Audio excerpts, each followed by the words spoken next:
It has been a full year since severe storms tore through Vigo County. Parts of West Terre Haute and Bridgeton were hit by tornadoes, where Terre Haute's Collette Park neighborhood was hit by straight-line winds. News 10's Joe Ostrowski joins us now live from Collette Park to show us how the neighborhood looks a year later. Joe, what can you tell us? Well, Patrice, when I was in this very neighborhood on this very street a year ago, you could not drive up and down this street. It was littered with debris, filled with crews of all types doing work trying to clean up after those storms. You see now an entirely different story. Trees have come back, filled out, homes have been repaired. Some of those trees still a little thin, nevertheless an entirely different picture. Now, though the picture on the street has changed, a couple people I spoke with who lived through that tornado say the memories still haven't faded. And you could hear the rumbling, and they say it sounds like a train. Well, they mean it. It sounds like a train.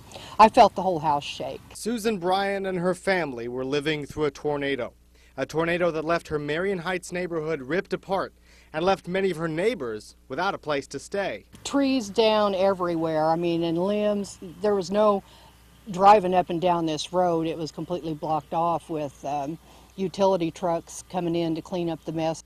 A few miles to the east, Stephanie Salter was hunkered down as well. I said, we're heading for the basement. Took a flashlight and stuff down there and then heard a crash, which were the French doors blowing and knocking over painting and some things like that.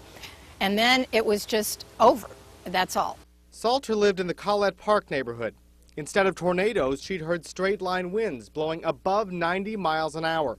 It was enough to leave her neighborhood in tatters and tear down the trees that made it so beautiful.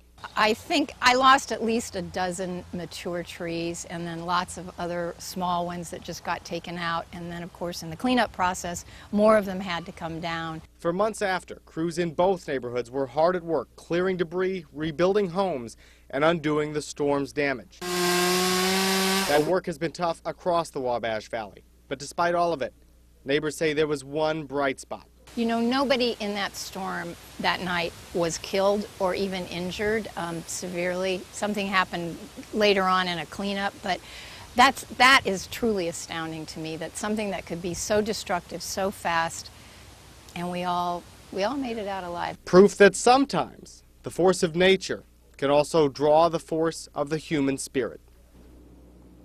Now, the folks we spoke with today say they took some very important precautions. They found interior rooms in their homes. They took cover, and they also listened to weather radios to stay up to date on the progress of the storm. And they say that it's important that anybody in a situation like that takes some of those same precautions. Back to you. Some amazing pictures looking back. Thank you very much.